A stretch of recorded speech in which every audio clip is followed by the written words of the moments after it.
I'll show you the tattoo later. Tom knows what he's talking about. Elections have consequences, and boredom hasn't been a problem in my office since I arrived. And if you think back on a lot of the things that you all are familiar with that we have been doing in the office, think about what my opponent would have done in many of those. And two words come to mind: roll and over. And that is not something that I'm in the habit of doing. It's been recommended occasionally, but it is not something we've done. And as Attorney General, I swore an oath to uphold the U.S. Constitution, the Virginia Constitution, and to protect the laws of the Commonwealth of Virginia. And that is exactly what we're doing.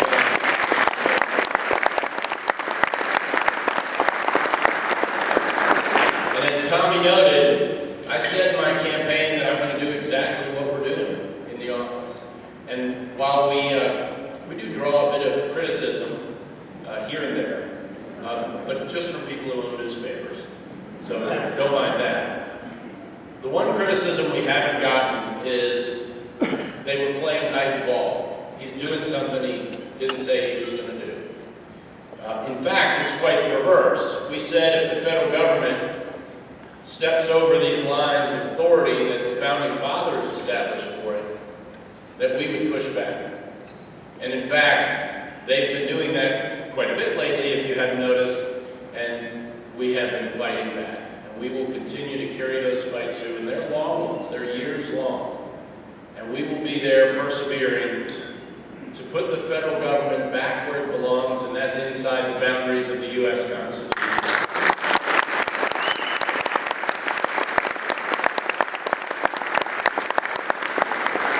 I wish the federal government wasn't violating the Constitution. I wish they weren't stretching their authority so far that they treat what we exhale as a pollutant. And this is even better, and Doug, and this one just gives the government headaches, but they're now treating water as a pollutant in some circumstances. So enjoy your pollution there on your tables. That's what we're contending with the EPA. Water and exhaling are pollutants. It's kind of a tough set of requirements to get by. You can run your plant, but nobody can exhale and you can't use any water. That's tough. Oh, and by the way, electricity is going to get a lot rarer as well if they pass cap and trade successfully in the lame duck session as they see their last 2 months of majority status fading away. That's what we're hoping for in those 2 months. Attorneys General in all the states are the last line of defense, which is exactly what I said during the campaign. And unfortunately, we're exercising that line of defense because we have to. Because the federal government refuses to respect the boundaries that George Mason and Patrick Henry and James Madison and George Washington and Thomas Jefferson all helped establish. I love talking about this out of Virginia because everybody who did this was a Virginian, well, at least when I'm talking outside of Virginia. And it drives them a little crazy because those are the only people I ever quote or point to. But you know what? It's enough. Because they really were there at every stage. Who wrote the Declaration of Independence of Virginia? Who wrote the Constitution of Virginia? Who inspired, frankly required, the Bill of Rights of Virginia? Patrick Henry. We wouldn't have gotten the Constitution if James Madison hadn't agreed to the Bill of Rights. Talk about a close vote. It was 88 to 80 to get the Constitution in Virginia. And to get it, they had to agree to the Bill of Rights. And all those protections, the primary authors were Virginians.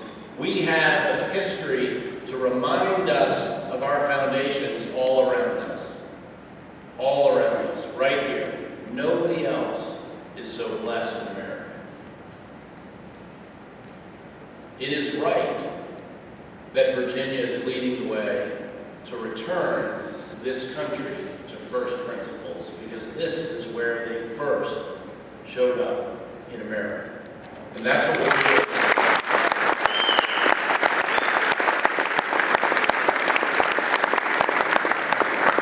Nothing else that we are charged with doing in the Attorney General's office has suffered for the focus on these federal intrusions.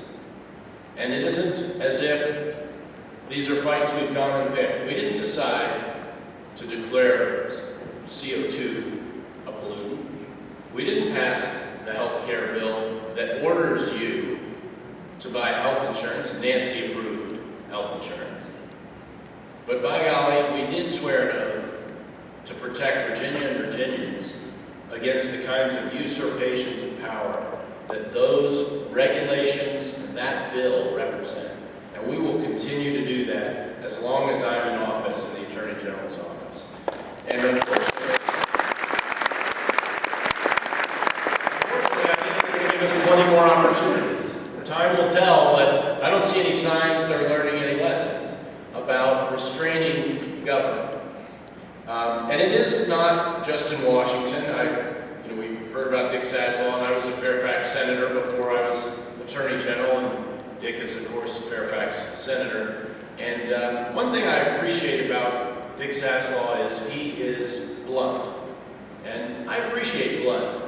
And it can be amusing how blunt he is sometimes.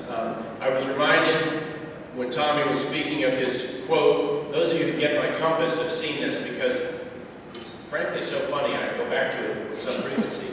You can't give me enough money, quote, unquote. That in a tax debate. Well, at least we know where he stands. Reminds me of that commercial, what's in your wallet? That's the tax level they want. That's what we're facing on the other side of the aisle. Dick stood on the floor of the Senate 2 days in a row after saying the same thing in the Courts of Justice Committee 2 days in a row. Property rights don't belong in the Constitution. Patrick Henry and George Mason voted against the U.S. Constitution in Virginia's convention. They voted against it. And they voted against it because at that time it didn't have the Bill of Rights. And so your individual liberties, like property rights, were not protected. They were not protected. And sad to say that today, in Virginia and in America, because the federal Constitution is in the same position, your property rights are not protected in the Virginia Constitution, nor in the U.S. Constitution after the Kelo decision 5 years ago. And it will be, again, a major priority of mine to elevate the protection of your property rights and every Virginian's from a law to a part of our Constitution where George Mason understood that it belonged, where Patrick Henry understood that it belonged, and where we will keep pushing until it in fact resides there, and that you have the constitutional rights that the Founding Fathers envisioned for you over 200 years ago. That is something else that we'll be fighting for in my office.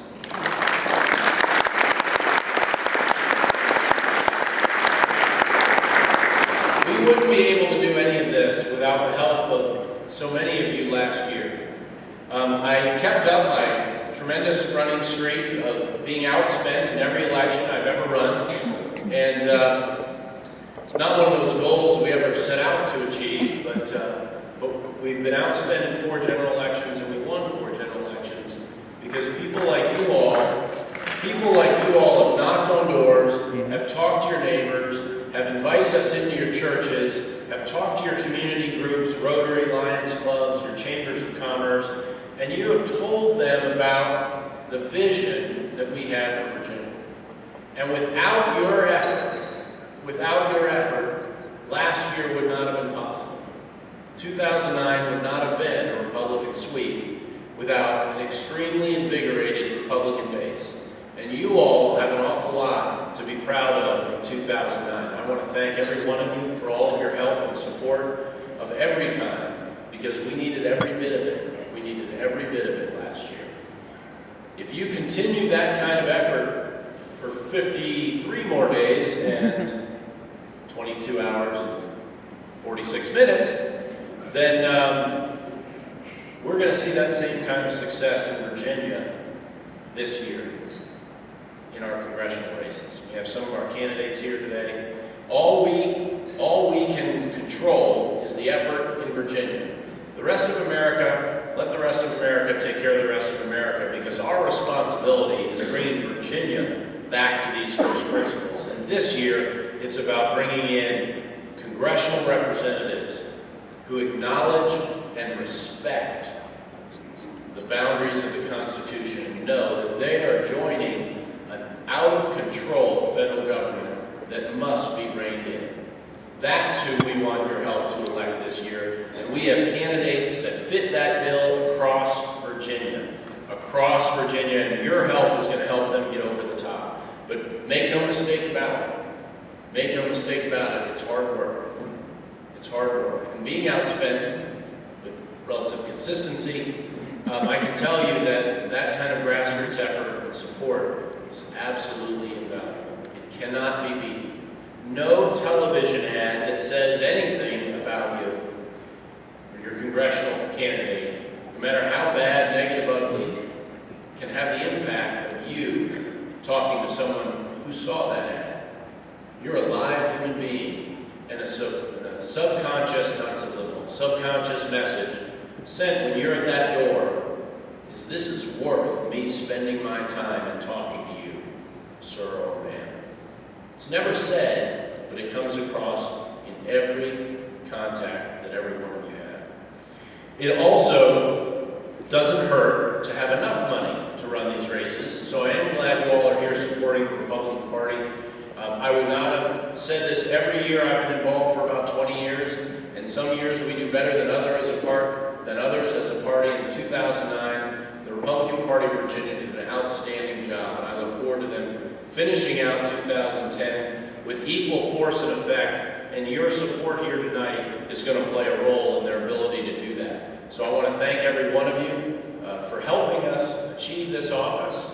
I want to thank you for making me part of a Republican team. It is not a day goes by where I don't kind of shake my head at what an annoyance it had to have been for Bob McDonnell and Jerry Kilgore to look out at the best view in Virginia government, which it still is in my office or out my office window, and have to figure out how they were going to do their job, stick to their principles, while being undermined up the hill, as we would call it.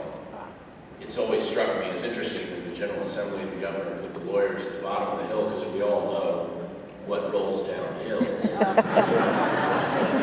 But that's where we are. That's where we are. And I don't envy my predecessors, but it does make me grateful for the partnership I've got with our current governor, Bob McDonnell, with our allies in the House in the majority, and as Tommy noted, and as certainly I'm going to work toward next year, is a Republican majority in the Virginia State Senate.